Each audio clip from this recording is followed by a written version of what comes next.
పిల్లరా జీవగల యేసుక్రీస్తు యొక్క నామములో మరొకసారి సంఘం పిల్లలకు అందరికీ కూడా మరొకసారి వందనాలు.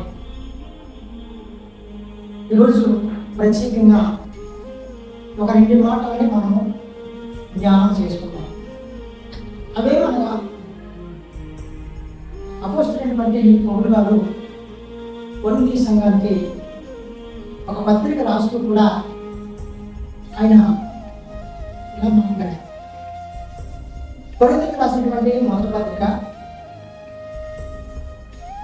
13వ అధ్యాయము 13వ వచనంలో మనం చదివితే, కాగా విశ్వాసము, నిరీక్షణ, ప్రేమ, ఈ 3 అక్కడ ఉన్నాయి. కానీ వీటిలో శ్రేష్టమైనది ప్రేమ అని దేవుని వాక్యంలో రాయబడింది. ప్రియ దేవుని బిడ్డలారా, ఎందుకంటే ఈ లోకానికి దేవుడు రావడానికి కారణం ఏంటంటే నశించుకొని దాన్ని ఎదిగి రక్షించడానికి మాత్రమే యేసయ్య ఈ లోకానికి వచ్చాడు.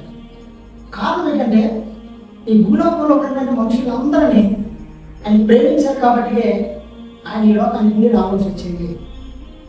అలాంటి ప్రేమ అపోస్తలుడైన పౌలు గారు దేవుడి ప్రేమ తెలుసుకున్నారు, ఆయన ప్రేమని అర్థం చేసుకున్నారు కాబట్టి ఈ మాటలు అక్కడ రాయబడతాయి. మరొక వచనంలో మనం చదివితే యోహాను సువార్త 3వ అధ్యాయము 16వ వచనంలో ఒక చక్కన మాటలు అక్కడ రాయబడతాయి. కారణం ఏంటంటే దేవుడు లోకమును ఎంతో ప్రేమించడం అని అక్కడ రాయబడుతుంది. దేవుడు అక్కడ లోకంలో చాలా ప్రేమించారు. కారణం ఏంటంటే ఈ భూలోకంలో ఒక్కరు కూడా నశించుకోవడము ప్రభువుకి ఇష్టం లేదు కాబట్టి మనల్ని కూడా ప్రేమించారు. మనల్నే కాదండి, ఈ ప్రపంచంలో ఎంతమంది అయితే మనుషులు ఉన్నారో వారందరినీ కూడా ప్రేమించి ఈ లోకానికి వచ్చినట్లుగా మన దేవుని వాక్యంలో మనం చూస్తున్నాం కదా.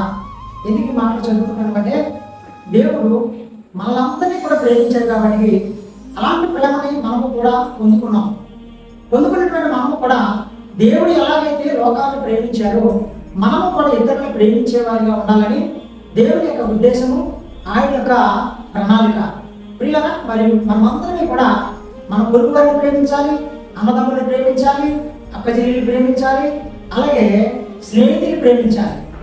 దేవుని ప్రేమలో మనం ఎప్పుడు కూడా ముందుకు కొనసాగిపోయినట్లయితే ఇతరుల్ని కూడా ప్రేమించే మనసు మనకు కూడా ఉంటూ ఉంటాయి.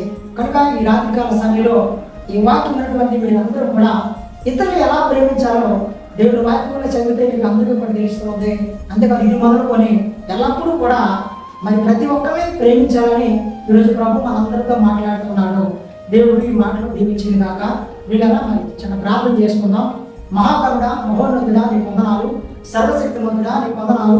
సర్వాధికారి, నీ స్తోత్రం. ఆయన ఈ మంగళవారం యొక్క ప్రార్థనలో మరొకసారి మమ్మల్ని జ్ఞాపకం చేసుకొని మరి ఎవరిని ఎలా ప్రేమించాలో అనేటువంటి విషయాలు మాకు నేర్పించినందుకే నీకు వందనాలు. ఇంతవరకు ఒకవేళ ఎవరిని మీరు ప్రేమించకపోతే ప్రభా, మరి ఇతరులు ప్రేమించే మనసు మాకు కూడా దయచేయండి. మహిమ, ఘనత, ప్రభావాలు మీరే పొందాలి. మా ప్రభు యేసుక్రీస్తు నామములో అడిగి వేడుకుంటున్నాం తండ్రి. ఆమేన్.